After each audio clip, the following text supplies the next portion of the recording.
Bom dia, irmãos e irmãs. Graças a paz. Amém? Falo bom dia de novo porque o Thiago está ali ajustando, fazendo a filmagem. Daí para o pessoal que vai nos assistir, eu tenho que cumprimentá-los, né? Então nós temos as nossas mensagens, elas são gravadas e depois elas são disponibilizadas no YouTube. Para quê? Para você ficar dormindo em casa e assistindo? Não. É para você compartilhar com alguém que nunca pisou numa igreja, que não tem tradição, que acha que lá na igreja vão roubar o seu dinheiro, que lá na igreja vai ter um pastor vestido de terno e gritando. E você fala, não é assim. Ele fala, não acredito. Você fala, assiste esse vídeo. Olha só sobre o que a gente está refletindo. Olha só o que é uma comunidade reunida em torno de uma pessoa chamada Cristo Jesus que morreu e ressuscitou. Para isso que nós gravamos também. Então compartilhe, faça parte, se inscreva no canal do YouTube e compartilhe nas redes sociais as mensagens que nós temos refletido aqui. Hoje é o segundo dia que nós temos o nosso novo horário aqui na nossa IP Indaiá. Então nós estamos nos ajustando aqui. A gente tem que se lembrar de colocar um despertadorzinho no domingo e tal, né? Aí o despertador toca, aí você coloca a sonequinha 1, 2, 3, 4 vezes. Quando você percebe, 15 para as 9, corre para chegar na igreja, tem que tomar banho, e aí você descobre que você não tem um filho, você tem 2, você tem 3, você tem 5, e está todo mundo tomando banho, e você fala, meu Deus, mas vai dar tudo certo. Graças a Deus pelo nosso alarme, pelo nosso relógio, a gente está se ajustando, e tem sido um tempo bom. Deus tem nos guiado para essa nova fase, e eu creio que Deus tem muita coisa preparada para a nossa comunidade. Consequentemente, com o início desses horários, desse novo horário, nós iniciamos também uma nova série chamada Movimento, na qual semana passada a gente começou com uma boa pergunta, mas uma ótima pergunta. Qual que é o teu sentimento quando lhe vem à mente a palavra igreja? Na verdade a gente fez uma pergunta assim, qual é o conceito que lhe vem quando você ouve a palavra igreja? Mas aí a gente mudou a pergunta para qual é o teu sentimento? Porque é muito mais do que razão, é um sentimento. E aí a gente conversou que a princípio a maioria das pessoas hoje, inclusive, acredita que igreja se trata sobre edifícios, prédios. Igreja é parede, nós estamos dentro da igreja. Onde é a sua igreja? Na igreja na 9 de julho 843. Igreja é denominação, igreja é hierarquia, igreja é estrutura. E não é. Mas por que aconteceu isso? Por causa de um erro no passado, uma transliteração equivocada. Nós vimos da palavra eclesia, que é a palavra grega que surge na Bíblia sobre igreja, mas que no ano 313 depois de Cristo, ela foi transliterada para uma palavra alemã, Kirche. E essa palavra alemã, Kirche, alemão não sei, né? Então talvez eu esteja falando uma bobagem, né? Se escreve Kirche, ok? Se tem um alemão nos assistindo, é Kirche, desculpa, perdão. Se tem um alemão aqui, por favor me corrija. Mas essa palavra ela foi transliterada daí para o inglês como church. Só que o problema é que essa palavra Kirche do alemão, ela significa casa do Senhor. E ela perdeu o significado original, que é ajuntamento, que é pessoas, que é gente, que somos eu e você. Não é nada sobre banda, não é nada sobre estrutura, não é nada sobre telão, não é nada sobre tudo que nós temos hoje. O verdadeiro significado de igreja é movimento. É um movimento de pessoas. Então o que é a igreja? A gente definiu, conversamos juntos, refletimos que movimento é um movimento dinâmico e poderoso que transforma a vida das pessoas. Não é endereço, não é edifício, não é denominação, mas é um movimento onde nós estamos reunidos. Aqui nós estamos reunidos como igreja.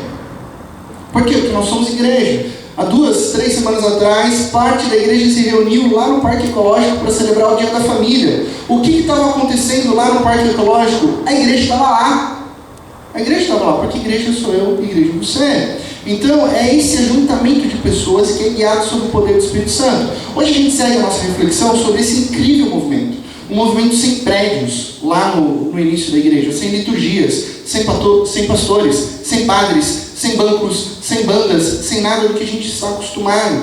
E esse movimento, ele nasce a partir de pessoas que viram algo incrível acontecer. Algo sobrenatural, algo além da reprodução simples dos princípios e das virtudes de Jesus, mas sim o fato de que eles viram com seus próprios olhos que Cristo Jesus era, de fato, quem ele havia dito que era.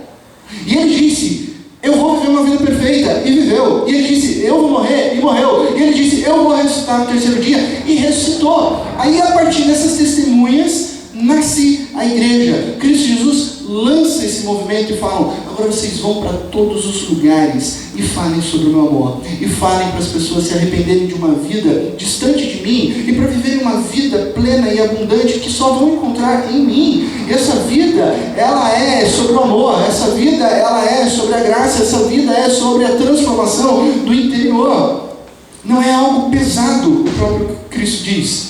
O que é pesado é a religião. O que é pesado é o legalismo. E Cristo Jesus não inaugura uma religião. Cristo Jesus lança um movimento.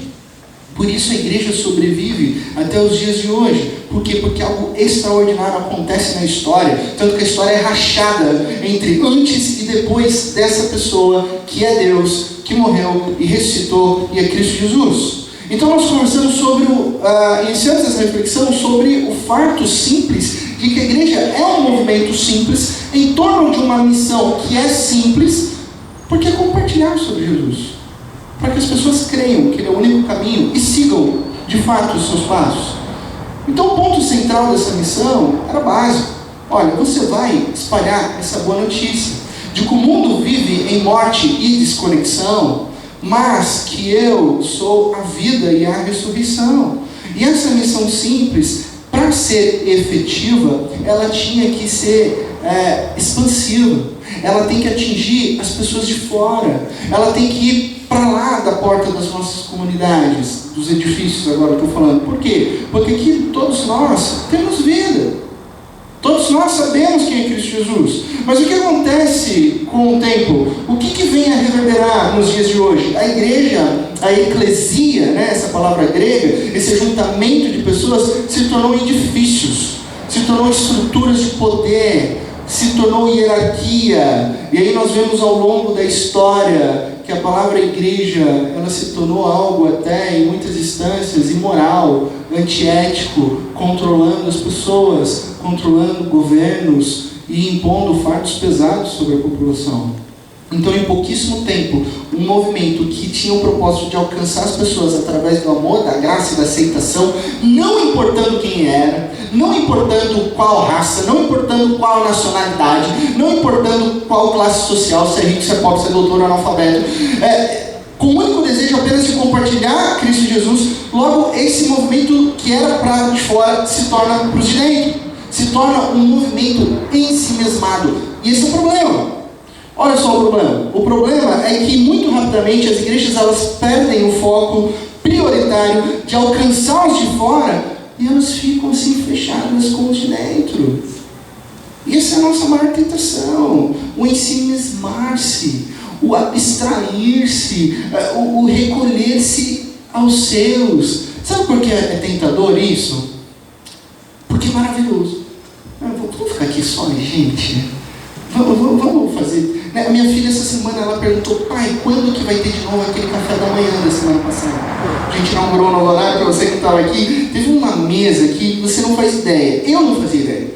Né? Aliás, eu quero aqui deixar o meu agradecimento em nome da comunidade, a Giane, que está ali ao fundo, aquela mulher que liderou uma equipe, e aí ela tinha todas as outras mulheres ali trabalhando duro para um café da manhã especial. Vocês lembram que eu divulguei que o café da manhã era especial?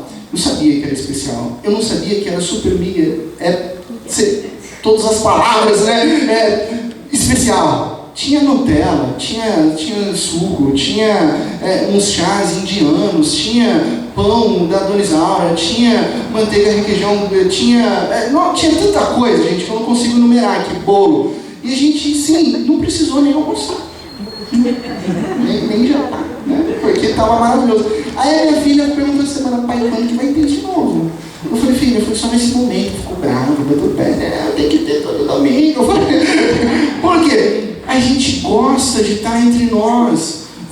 A gente se sentou à mesa, a gente ficou entre nós. Poxa, só tem gente aqui linda, bonita e chorosa. Vamos ficar aqui para sempre, né? Vamos ficar aqui fazendo uma referência com um filme que eu gosto muito. E se você que gosta de filme, você anota aí, fazendo uma referência profunda àquele filme do M. Night Shyamalan, A Vila.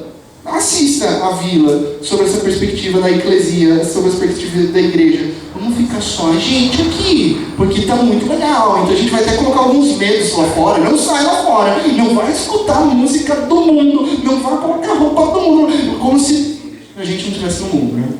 Não escutar rock é do diabo. Eu falo, que rock é do diabo? A música é de Deus, gente. O pessoal fala aquela coisa. E aí a gente fica com aquela tentação de a gente ficar aqui, ó. Só a gente. Esse é o problema.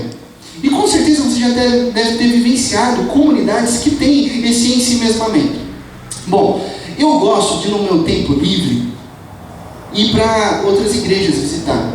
Não é porque eu sou pastor, mas desde criança eu fazia isso. Meu pai, quando viajava para a gente de férias, a gente ia ou para o Nordeste ou para o Sul, daí chegava domingo e falava, vamos na igreja, vamos. E a gente conhecia as igrejas, conhecia as outras pessoas e tal. E aí, mês passado eu tive uma igreja em São Paulo, e uma manhã fria lá em São Paulo. Eu cheguei cedo, sentei antes e fiquei observando. Daí eu vi os líderes passando de um lado para o outro, eu vi o pessoal do grupo de louvor se ajustando, assim. O pessoal olhou para mim, a igreja não é grande, então olhou para mim e falou assim, um novato aí. Só que ninguém conversou comigo, né? Ninguém falou um bom dia. Eu fiquei sentado lá, né? Eu fiquei olhando, assim, vocês sabem, eu não sou tímido, eu fico, né? Tipo, meio que sorrindo, assim. O culto começou, e aí, num certo tempo, a pessoa que dirigia o momento de louvor ali, de música, ela falou assim, a gente vai esperar 5 minutos aqui para as pessoas se conhecerem, para as pessoas conversarem. Eu falei, poxa, que legal, que ideia fantástica. Poxa, estou aqui sentado aqui sozinho. Ok, galera, ele passou os avisos. Todo mundo começou a se levantar e conversar, e eu fiquei sentado. Daí eu falei, e ninguém veio conversar comigo. E aí eu falei, ixi, isso aqui já não está ficando tão legal, né? E como eu sou um cara simpático, eu estava meio que assim, sorrindo, assim, né? Tipo, meio que acenando, meio que aqueles stories de adolescente, sabe? Faz bumerangue e fica com um sorrisinho assim. Se você não sabe o que é isso, depois pergunta para a Julia Garner, ela faz isso muito bem, sabe? Então você fica assim, ó, sorrindo para ver se alguém conversa contigo.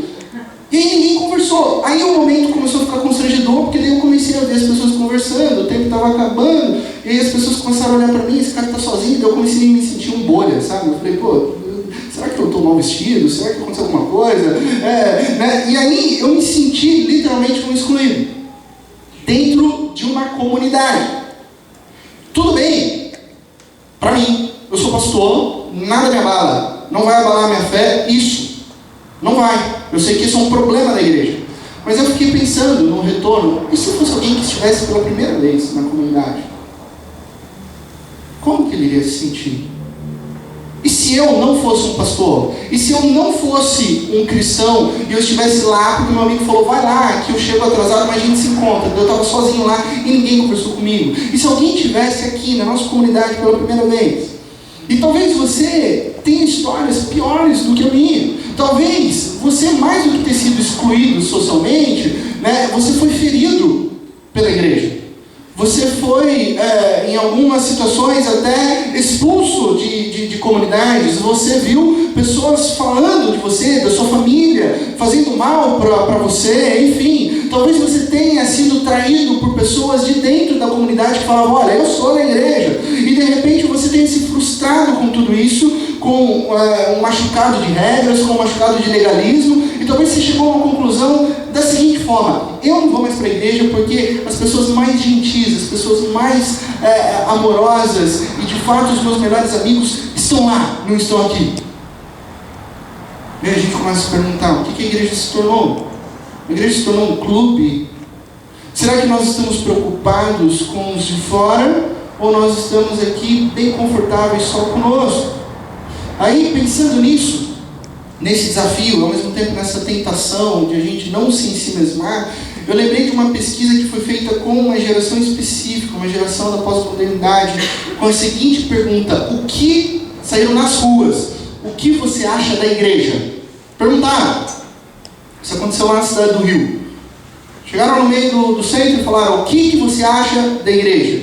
Olha só a resposta dessas pessoas, eu vou compartilhar para você aqui. Júlia Almeida, web designer. É um clube social cheio de regras. Vai passando, Manu, por favor. Um local, simplesmente, diz César Augusto, empresário. Carlos Júnior, não é a casa de Deus. Isso tudo são respostas sobre o que eles achavam que era a igreja. Jorge Soares, modelo homossexual. Não sei, nunca frequentei uma. Mônica e Regina, tatuadoras e lésbicas. Igreja é problema. Flávio Dias, jornalista. A igreja é máquina de fazer dinheiro. Lugar da ignorância, disse Lana Vargas, arquiteta e feminista. Último lugar a se frequentar, Marcos Souza, ilusionista e viciado em pornografia. Não preciso dela para ter Deus, disse Sônia Garcia, artista plástica e viciada em calmantes. Onde o extremismo reina, disse Paulo Costa, pai escudeiro. Sistema político disfarçado, Michele, artesã bissexual. Comércio espiritual, disse Vivian e Paula, que são casadas civilmente. Onde um mito prevalece, Juliana Cardoso, tatuadora com síndrome do pânico. Essa é a resposta dessas pessoas. E isso evoca que sentimento em nós? Qual que é o nosso sentimento diante dessas declarações? Você não precisa me responder aqui, mas reflita no seu coração. O que você sentiu quando você leu que aquela moça ali era feminista? O que você sentiu quando alguém ali disse sobre a sua opção sexual? O que você pensou ali com uma pessoa que é viciada em drogas? Será que nós estamos prontos para amar? Ou a gente está pronto para julgar? Com que base essas pessoas declaram isso sobre a igreja? Alguns nunca pisaram, alguns não frequentaram, mas me parece que algumas declarações ali são de pessoas que passaram pela igreja, que foram feridas pela igreja. Nós estamos contra essas pessoas ou nós estamos dispostos a revelar um amor que alcança, que transforma e que resgata? Infelizmente, a grande maioria das igrejas, elas são realmente julgadoras. Elas são cruéis. E talvez você tenha sido vítima de uma igreja. Em nome da igreja, e agora eu falo o nome do movimento que Cristo Jesus lançou, segundo as Escrituras.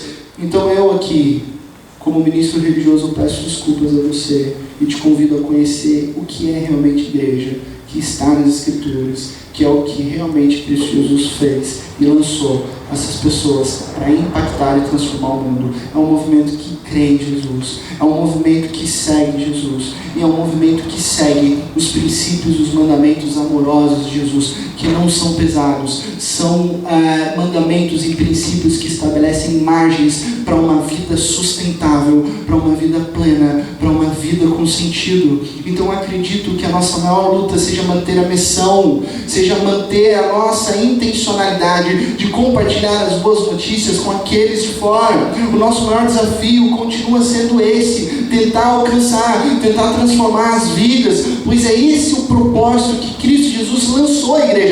Vai por todo mundo e fala sobre o Evangelho, fala sobre as boas notícias. Mas pastor, como que a gente sabe se a gente está no caminho certo? Simples, vou te dar uma dica, um termômetro. A maneira como a igreja ora, ela revela a sua missão. As nossas orações, elas revelam a nossa missão. Quero te desafiar a pensar nisso. O conteúdo das nossas orações revela se a gente tem um coração missional para alcançar o outro ou não.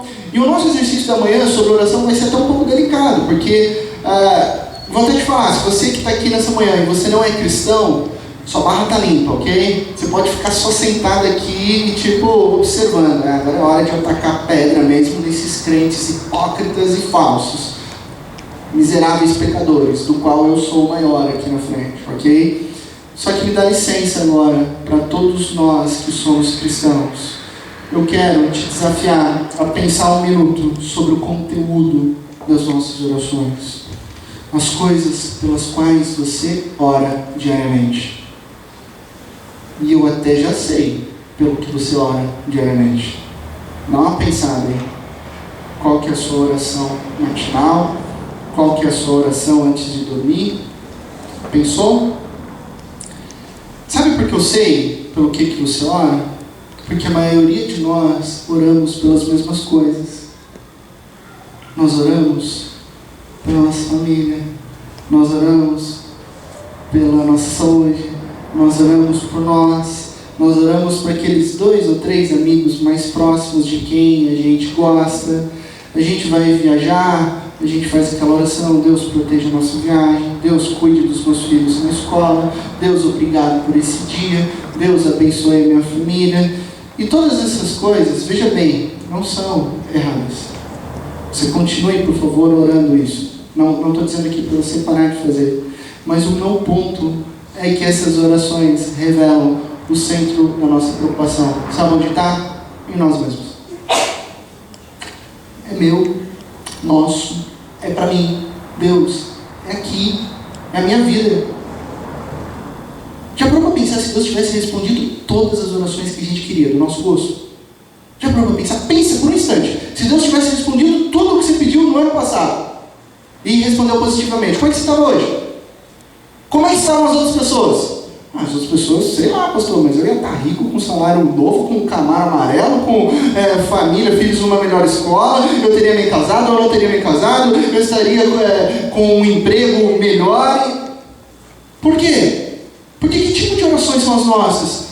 Egocêntricas. Que tipo de cristãos nós somos? Egocêntricos. Então quem estaria melhor? Os outros ou nós? Nós. E de repente todo esse movimento que é em torno de Jesus, em torno da missão, ele começa a parar de se preocupar com o outro para se preocupar com a gente mesmo.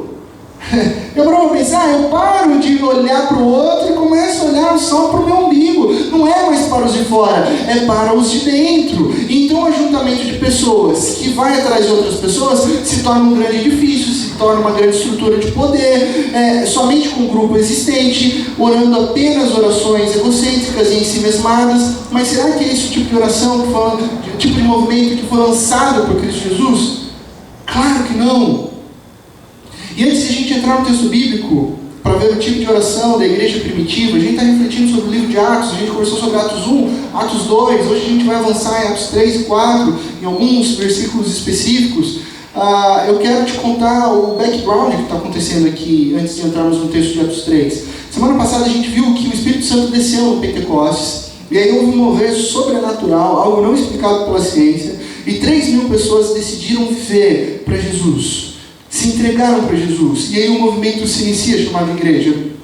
Só que alguns dias depois, já em Atos 3, Pedro e João, que são um dos 12, eles se dirigem ao templo. Passados alguns dias eles vão para o templo, e o templo ele é o epicentro do judaísmo. O templo ele é muito importante para os antigos judeus, porque é lá onde Deus mora. Mas a gente conversou semana passada que Cristo Jesus inaugura a igreja, que não é estrutura, é movimento. Então Pedro e João eles são judeus.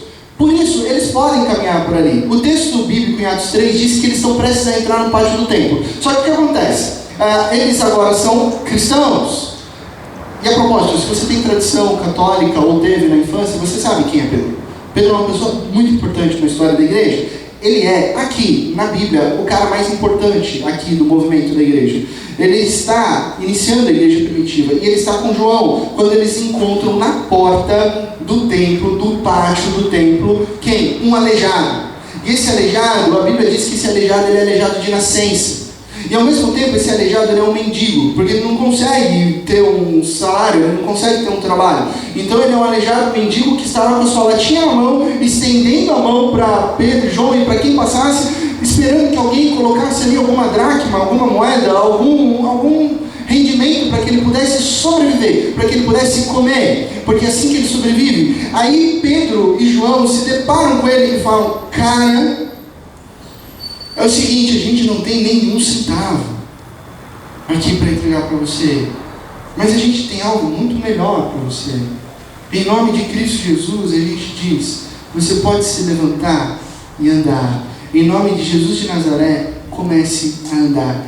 E milagrosamente, aquele cara se levantou de um salto só, num pulo, e ele começou a pular, ele começou a agradecer a Deus, ele estava muito feliz, ele estava curado. E de repente, as pessoas começam a olhar aquela situação na porta do templo, imaginando o que estava acontecendo. Agora se conecte comigo nessa história. Eles estão na porta do templo, um aleijado está saltando, está pulando. É Jerusalém, não é grandes centros como a gente tem a ideia da pós-modernidade hoje. Então, muito provavelmente você conhece as pessoas que estão ali na porta do pátio. Então as pessoas sabiam quem era aquele aleijado. A Bíblia não diz o nome daquele aleijado, mas vamos imaginar um pouco. Essa parte é da minha parte, tá? É heresia, não está na Bíblia, ok? Olha só, é o Astolfo. A gente conhece o Astolfo. Ele é aleijado desde criança. E ele está pulando ali de alegria. Não tem nome, mas a gente só está se conectando aqui. É verdade, eu conheço ele. Mas como assim? Ele está de pé. Gente, venham ver. O Astolfo, nosso amigo, que nunca pôde brincar, que nunca pôde se locomover, que a gente leva ele para pedir esmola. Agora ele está pulando. Ele está saltando de alegria. Ele está curado. As pessoas começam a falar umas com as outras e viram um rebuliço ali. Então há uma festa, há um tumulto, todo mundo quer ver. Peraí, eu não acredito, é o Astolfo mesmo, não, eu vou lá. Eu só acredito se eu for ver. Meu Deus, é verdade. Ele está lá pulando, ele está curado. Gente, uma coisa é Pedro fazer um tumulto em Atos 2 na praça. Outra bem diferente é Pedro fazer uma festa, um tumulto na porta do templo. E ali as pessoas se aglomeram. E ali as pessoas começam a se questionar. E Pedro, ele não consegue ficar quieto. Se você estuda Pedro, você vai ver, principalmente Atos, ele vai fazer alguma coisa. E o que ele faz? Ele prega. Ele gosta de pregar. Então ele vê um momento, ele vê as pessoas, ele fala, vou pregar. Então ele fala sobre Jesus, ele fala sobre a morte de Jesus, ele fala sobre a sua ressurreição. Pedro diz de novo: ei, judeus, vocês assassinaram Cristo Jesus, mas a morte não segurou e ele ressuscitou dos mortos. E agora o texto bíblico diz que são mais 5.000 pessoas que acreditam nessa mensagem. Só que ali também estavam os líderes religiosos, estavam os mestres da lei, e tinha uma ala, eu não vou entrar em detalhes aqui, mas tinha uma seita judaica chamada saduceus. Depois, se você quiser dar um Google, você pode pesquisar. Uma característica dos saduceus era o seguinte: eles não acreditavam na ressurreição. E Pedro estava falando sobre a ressurreição. E Pedro estava fazendo um tumulto. Então esses saduceus, eles chegam em cima de Pedro e de João e entram num conflito. Ei, o que vocês estão falando aqui? Olha a bagunça que vocês estão fazendo. Resultado, Pedro e João são presos. Eles são presos, eles vão para a cadeia. A notícia se espalha, chega lá para o grupo de pessoas que estavam esperando Pedro e João retornar. Eles ficam desesperados. Gente, a gente precisa se conectar nessa mensagem. Por que eles ficam desesperados? Porque Jesus não morreu há 2.000 anos atrás. No contexto histórico, Jesus morreu há 2 meses atrás. Mataram Jesus. E agora Pedro e João estão presos. Na mente deles, o que estavam pensando? A gente não vai ver mais eles. Eles serão mortos. E aí a comunidade fica desesperada. Eles prendem João, prendem Pedro. Talvez eles não voltem mais com vida. Só que no dia seguinte, as autoridades libertam eles. Mas com uma razão. Olha, vocês vão se encontrar com a mais alta autoridade política e religiosa do judaísmo, o sumo sacerdote. Vocês vão conversar com Anás e Caifás. E eles vão te interrogar. Aí, eles chegam diante do sumo sacerdote. Essa autoridade cruza os braços, olha para Pedro e João e fala assim: senhores desordeiros, eu espero que vocês tenham aproveitado a estadia na prisão nessa noite. Então eu quero fazer uma pergunta. Vocês querem dizer para mim essa bobagem que vocês estão falando na porta do templo? O mais legal é que em Atos 4, verso 8, diz que Pedro estava cheio do Espírito Santo quando ele ouviu isso. E Pedro, cheio do Espírito Santo, respondeu como? Que ótimo que vocês perguntaram. Eu vou dizer o que eu estou falando. E aí ele começa a fazer aquilo que ele sabe fazer muito bem. O que ele faz? Ele prega. Só que agora ele prega ali para os líderes. Pregar sobre o quê? Pregar do jeito que Pedro prega. Vocês, judeus, mataram Cristo Jesus há 2 meses atrás. Vocês, líderes, vocês, mestres da lei, assassinaram o inocente. Vocês mataram Jesus. Gente, Pedro é muito louco. Ele está falando com autoridade. Acabou de prender eles. Eles estão falando: vocês estão errados, vocês estão errados. E ele não para. E olha, Jesus ressuscitou. E Jesus curou esse aleijado que está aí, que vocês estão vendo. E aí Pedro diz: eu vou finalizar com algo muito importante. Olha só o que ele diz em Atos 4,12. Ele diz o seguinte: não há salvação em nenhum outro, pois debaixo do céu não há nenhum outro nome dado aos homens pelo qual devemos ser salvos. Pedro está falando sobre o nome de Jesus.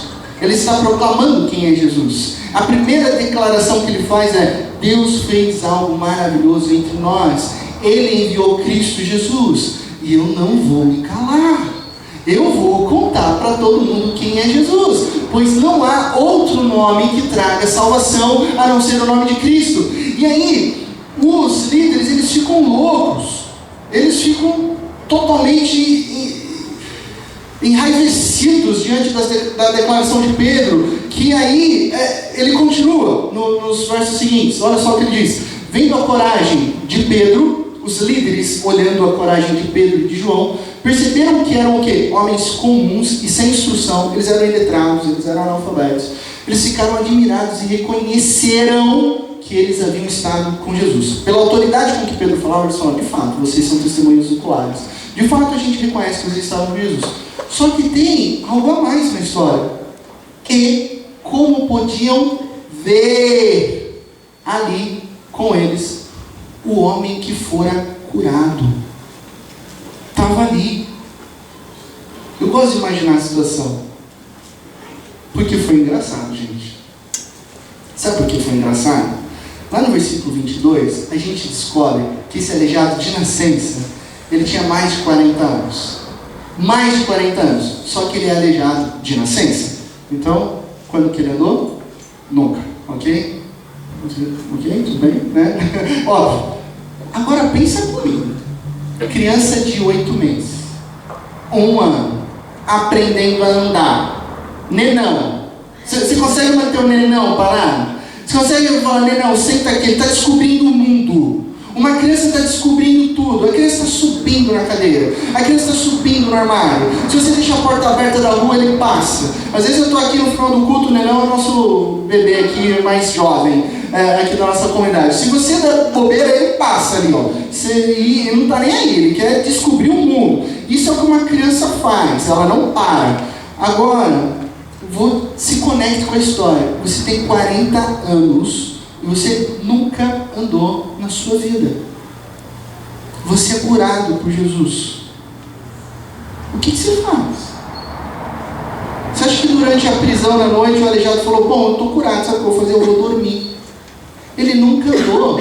O que ele fez? Não sei. Deve ter dançado a ragatanga, deve ter pulado, deve ter feito agachamento, mas treinado, né, as pernas, deve ter corrido para a cidade vizinha e ter voltado para a cidade vizinha, porque ele nunca correu, ele nunca agachou, ele não dorme, ele fica andando pela cidade e ele está ali de novo. Quando liberta Pedro e João, ele está ali. Então percebe essa cena. Os líderes reconhecem: Pedro e João, vocês têm autoridade. Pedro e João, vocês são simples, mas vocês falam e testemunharam Jesus. Agora, sabe o que nos incomoda? É que olhando para vocês, falando que Jesus cura, tem um aleijado atrás de vocês fazendo polichinelo. E ele estava 2 dias atrás sem poder andar. Essa é a situação. Tem um aleijado pulando. O texto diz várias vezes que o aleijado salta de alegria. Ele louva de alegria. E ele louva porque ele está com o coração cheio de alegria mesmo. Ele nunca andou. É o que eu faria, é o que você faria. Então o texto diz: nada a gente pode fazer contra vocês, não agora. Aí eles dão uma advertência para Pedro e João: só que é o seguinte, vocês não mencionem mais o nome de Jesus por aqui, tá bom? A gente não quer mais tumulto, a gente não pode acreditar na ressurreição, as coisas vão ficar tensas para o lado de vocês. É uma ordem: calem a boca e não falem mais de Jesus. Agora eu pergunto para vocês: vocês acham que Pedro e João ficaram intimidados? Você acha que isso os fizeram parar? Que nada. Eles responderam, imediatamente eles responderam: olha, decidam vocês, o que vocês acham ser justo aos olhos do Senhor? Se é justo aos olhos do Senhor a gente obedecer a vocês, ou se é justo aos olhos do Senhor a gente obedecer a Ele. Portanto, a gente vai falar assim, daquilo que a gente crê e daquilo que a gente viu, nós não vamos nos calar. Aí os líderes ficam mais enraivecidos e falam: tudo bem, hoje a gente não pega vocês, mas vocês vão ficar espertos. A hora que a multidão sair, a gente vai pegar vocês em outro horário, se vocês continuarem falando de Jesus. Aí Pedro e João voltam, porque daí eles se liberam. Sai daqui, o tumulto está muito grande, já está fazendo muito fuzuê. Vão embora. Aí eles voltam para a comunidade, voltam para o ajuntamento, voltam para a igreja. Voltam para o endereço, para o edifício? Não. Voltam provavelmente para a casa de alguém. As pessoas estão lá: Maria, Tomé, Bartolomeu, tantos outros discípulos e novos discípulos que decidiram seguir Jesus. Aí vem aquele sentimento do quê? De alívio. Quem abre a porta? Pedro e João. Nossa, obrigado. Obrigado, Pedro e João, eles estão aqui, eles foram libertos, eles não morreram. Vem cá, Pedro e João. E eles contam tudo o que eles passaram na prisão e na interrogação. E a igreja tem uma decisão muito importante ali. Nós precisamos orar. Nós vamos orar. Agora pensa de novo comigo. Se você estivesse naquele grupo, com o coração apertado, achando que Pedro e João, teu amigo, seus amigos, pudessem estar mortos. E aí eles chegam, você fica feliz. Essa é a igreja. Você recebe eles. Pedro e João. De novo, quero ressaltar a importância, né? É o capitão Pedro e o 01 João. São os caras mais importantes da igreja primitiva. Eles se livraram. Pelo que você ora nessa situação? Sendo sincero, se a gente estivesse lá, sabe pelo que a gente orar? Senhor, nos proteja. Senhor, não deixe que Pedro e João voltem a ficar presos. Senhor, mantenha os anjos acampados aqui, que a gente vai ficar escondidinho aqui nessa casa, onde os líderes não sabem, e a gente vai ficar aqui esperando a sua bênção por um longo tempo. E sabe o que a gente ia falar para Pedro e João? A gente ia falar, olha o seguinte, Pedro e João, a partir de hoje, vocês não viajam mais juntos não. Pô, 01, 02, quase morreram, agora vai só Pedro, João fica aqui. A hora que Pedro voltar, aí vai João, mas vocês não saem mais de dois não. Olha só o sufoco que a gente passou aqui. E olha, a gente vai, segunda dica, vocês não saem mais sozinhos. A gente vai comprar 2 camelos blindados e vamos também pegar uns seguranças para andar com vocês de terno, fiozinho na orelha aqui, óculos de sol, porque está muito perigoso, vocês não podem morrer. E por último, vocês, por favor, não me falem mais de ressurreição. Vocês viram o que aconteceu aí? Não fala mais sobre isso, vai dar ruim. Prega sobre outra coisa. O pessoal quer ouvir qualquer baboseira por aí. Prega, sei lá, sobre teologia do coach. Prega, sei lá, sobre só amor, só graça e que Jesus é 10 e não faz nada. Sei lá, prega, não incomodem as pessoas. Não falem sobre ressurreição porque elas ficam bravas. Não falem sobre Jesus que elas ficam bravas. Só que eles não fazem isso. Eles não ficam em si mesmos. Olha só como eles oram. Ouvindo isso, o relato de Pedro e João, eles se levantam juntos a uma voz de Deus dizendo: ó soberano, tu fizeste os céus, a terra, o mar e tudo que neles há. Tu falaste pelo Espírito Santo por boca do teu servo, nosso pai Davi. Uma oração que tem característica judaica aqui.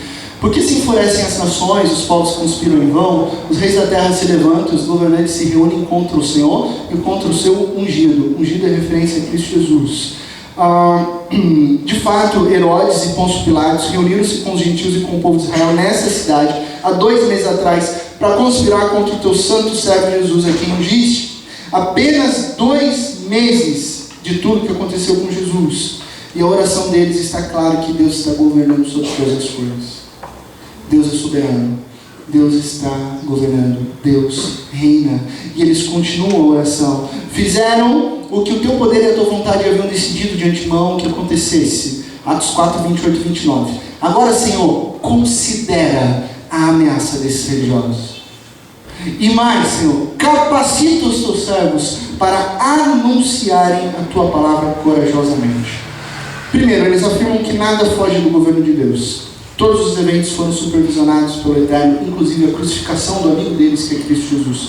Só que agora chega o momento do pedido, da oração.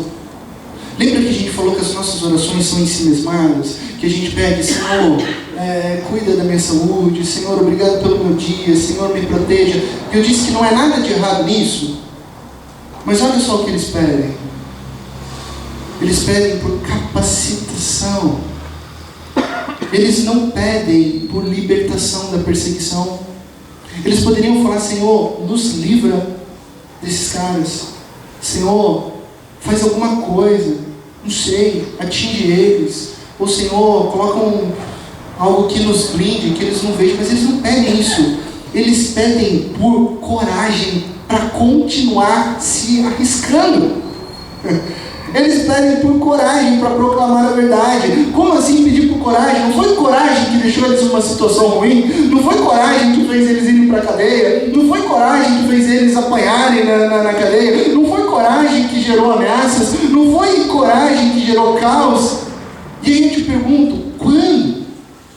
Ou você já orou pedindo coragem para Deus, para você permanecer na vontade dele? Você já pediu, já fez esse tipo de oração? Pedindo coragem para permanecer na missão de Deus? Qual foi a última vez que você orou pedindo a Deus coragem para anunciar as verdades dele?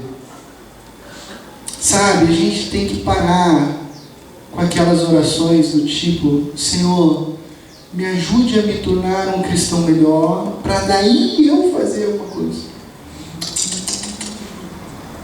A gente precisa orar: Deus, me dá coragem para falar aquilo que eu nem sei o que eu vou falar, mas que é o Espírito Santo que vai me capacitar. A gente começou a nossa celebração dizendo sobre Jeremias, que Deus usa geralmente as pessoas fracas, porque não é sobre nós, é sobre o poder dele que atua em nós. Orar por coragem. Já parou para pensar que a mensagem de Jesus, de vida, ressurreição, chega para nós nessa manhã porque esses caras oraram por coragem? Por isso que a mensagem chegou. Essa foi a primeira coisa que eles pediram. E a segunda foi essa: estende a tua mão para curar e realizar sinais e maravilhas por meio do nome do teu santo servo Jesus. Agora eu faço uma segunda pergunta: você já pediu por isso? Realizar sinais e maravilhas? Que é isso, pastor? A gente é presbiteriano, a gente não é esse tipo de igreja não, a gente não faz isso não, nós não somos esse tipo. É a Bíblia, gente. É a Bíblia. É o tipo de oração que está no Novo Testamento. Mas sabe qual é o ponto desse verso? É que o pedido não é para fazer sinais e maravilhas na igreja, dentro da igreja. É para fazer sinais e maravilhas para fora dela. Para que as pessoas vejam que Cristo Jesus reina. Entre as pessoas que não acreditavam em Jesus, entre os céticos na cidade, na vizinhança, entre o aleijado que está lá na porta do templo. Isso para que as pessoas pudessem dizer: isso só pode vir de Deus, de Jesus. Esse é o desafio do texto para nós hoje. Imagine você, 2019, orando: Deus, estende a sua mão e faz algo através de mim, através do meu emprego, através da minha faculdade, através dos meus amigos ateus, através dos meus amigos que já foram cristãos, mas que foram machucados pela estrutura eclesiástica. Faz algo maravilhoso, mas não para mim, Deus, para que eles venham a te conhecer, para que eles saibam que o Senhor é real, que o Senhor atua hoje. Deus, eu tenho medo. Eu tenho. Quem não tem? Por isso eu peço, Deus, me dá coragem. Me dá o teu amor. Porque o contrário de medo na Bíblia é o amor de Jesus. É o amor de Deus lança fora o medo. Deus me usa, faz através de mim a sua obra, a sua missão. E o que aconteceria na sua vida se você se arriscasse a fazer esse tipo de oração? Coisas incríveis. Assim como aconteceu na vida dessas pessoas que oraram. O fim do texto diz, no último verso: depois de orarem, tremeu o lugar em que estavam reunidos. Todos ficaram cheios do Espírito Santo e anunciavam corajosamente a palavra de Deus. Aqui acontece uma espécie de segundo Pentecostes. Um mover ali. Não sei como, se foi um terremoto, se foi difícil, isso não importa. O que importa é que o lugar foi abalado. Eles ficaram cheios do Espírito, eles ficaram cheios de coragem e eles ficaram cheios da palavra de Deus. Foi assim que eles se tornaram focados no exterior. Foi assim que eles se preocuparam ainda mais com as pessoas de fora, com a expansão do Evangelho, porque quando eles começaram a falar sobre a ressurreição, esse poder moveu a igreja. Esse é o meu desejo para nós, que sejamos uma igreja como essa, uma igreja que ora desta maneira, que pensa nos de fora, que pensa em alcançar a cidade de Indaiatuba e transformar vidas, que não é sobre estrutura, mas é sobre mudar a realidade da nossa cidade, do nosso mundo. Uma igreja que ora para que seja direcionada pelo mover de Deus. Uma igreja que ora, mas prioritariamente por aqueles que ainda não conhecem o amor que hoje a gente já conhece, que a gente já desfruta. Eu quero concluir com uma frase muito impactante do pastor alemão Dietrich Bonhoeffer. É interessante, você que gosta de história, você que gosta de leitura, se você procurar, né, seja pelo Google a princípio, sobre a história de Dietrich Bonhoeffer. Dietrich Bonhoeffer é um pastor alemão que fez parte do movimento antinazista e ele planejou a morte de Hitler. E ele desenvolveu estratégias para matar Hitler. Ele desenvolve uma ética de tipo, a gente precisa acabar com o mal. É super interessante a história dele. Ele fala que o discipulado tem um preço, seguir Jesus não é coisa fácil não. E ele vivenciou isso, porque semanas antes de acabar a guerra, ele foi descoberto pelos nazistas, e ele foi enforcado e foi morto. E essa história de Dietrich Bonhoeffer, ele viveu isso para salvar pessoas e para mudar a história. E ele diz isso, que é fantástico. A igreja só é igreja quando ela existe para os de fora. Porque ela é um movimento. Se ela não for um movimento, ela é tudo menos igreja. Ela é empresa, ela é clube, ela é ONG, mas ela não é igreja. Porque a igreja é um movimento. E ela existe para alcançar os de fora. Essa é a verdade. Ela está seguindo a missão e o plano de Deus para alcançar pessoas e transformar vidas. Amém? Deus nos abençoe na mais absoluta certeza de que em Cristo Jesus todas as coisas ficarão bem. Amém? Para treinar a alma, eu sempre deixo uma lição aqui. Esse é o momento que você tira foto, que você anota e que depois a gente compartilha no Facebook também, essas lições. Para você treinar a sua alma durante a semana, adicione coragem para a sua oração. Lembra que eu falei do nosso tipo de oração? Eu não vou dizer para você retirar, não estou dizendo que é errado você orar pela sua saúde, agradecer a Deus pelo seu dia, mas eu estou dizendo aqui que você adicione à sua oração essa pitada de coragem. Pense em algo que você pode fazer e reverberar para as pessoas que não conhecem a Deus, seja no seu trabalho, seja no seu relacionamento. Peça coragem a Deus para estar em missão e falar de Jesus. De Jesus. E para praticar uma oração. Isso vai até parecer estranho, mas a gente vai fazer juntos. Se você não é cristão e aí está aqui nos visitando, você fique tranquilo, você não é obrigado a orar isso, mas você está extremamente convidado a participar com a gente. Agora, você que é cristão, você que confessa Cristo Jesus como Senhor e Salvador da sua vida, eu digo que você deve fazer isso, e nós vamos fazer isso juntos. É hora de a gente dar um passo de maturidade, é hora de a gente parar um pouco das orações do tipo, Jesus me protege, me ajuda, e não me deixa ralar o joelho porque dói.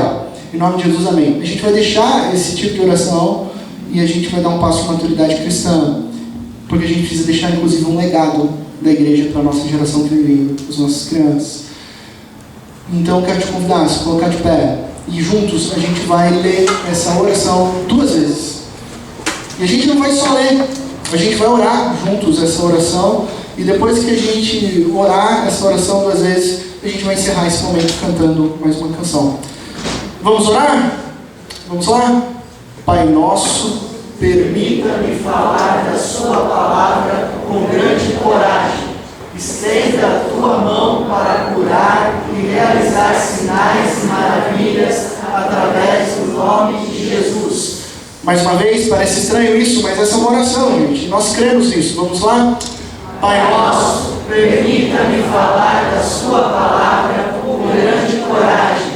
Estenda a tua mão para curar e realizar sinais e maravilhas através do nome de Jesus. Essa é a nossa oração. Amém? Amém. Vamos cantar de coração.